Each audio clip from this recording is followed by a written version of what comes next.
You're letting the degenerate versions of you make decisions. That's what the issue is.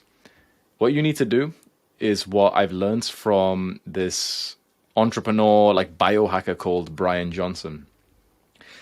And he says, he has this phrase which he calls, he fired evening Brian. Fire the version of yourself. First of all, identify which version of you is the version.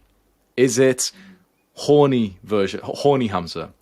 Is it sleepy? Is it hungry Hamza? Is it 7 a.m. Hamza? Which one is of you is your constraint right now? Fire him from making decisions and make a decision on his behalf. What we're doing here is slightly, not exactly artificial intelligence, but we're almost taking a step towards how AI would transform our lives. We would let AI make decisions for us because we're incapable of making consistent, disciplined decisions because our decisions are always based on emotions, whereas AI can do it on logic alone.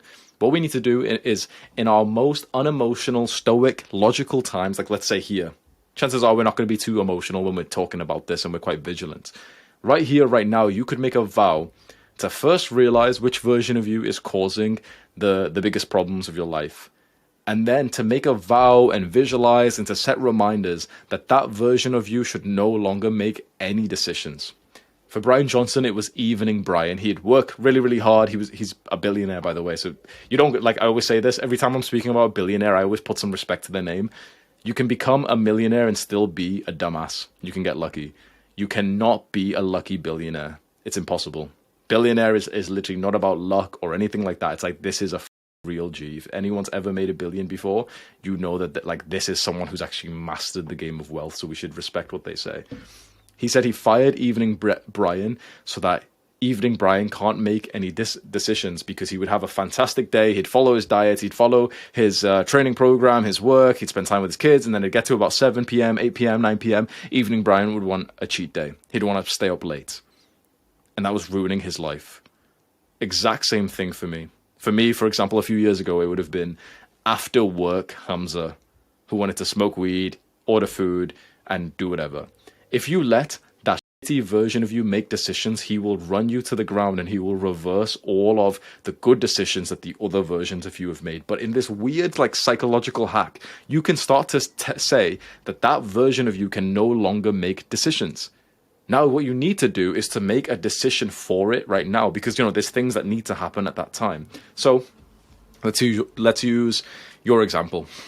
There's tired who 50% of the time still does the hard work, but 50% of the time probably slacks off a little bit, spends a little bit, like, you know, is too slow a little bit, spends a bit longer in bed, checks his phone a bit too much, and every now and then has like a full-on catastrophic moment where you've wasted like an entire day and you've almost relapsed, right?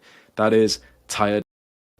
If you right here, right now, set rules for tired, that one, he can no longer make any decisions for you, and two, you're going to set the decisions that are relevant for his kind of time frame right now, it will be a lot easier for you to manage it when those emotions arise.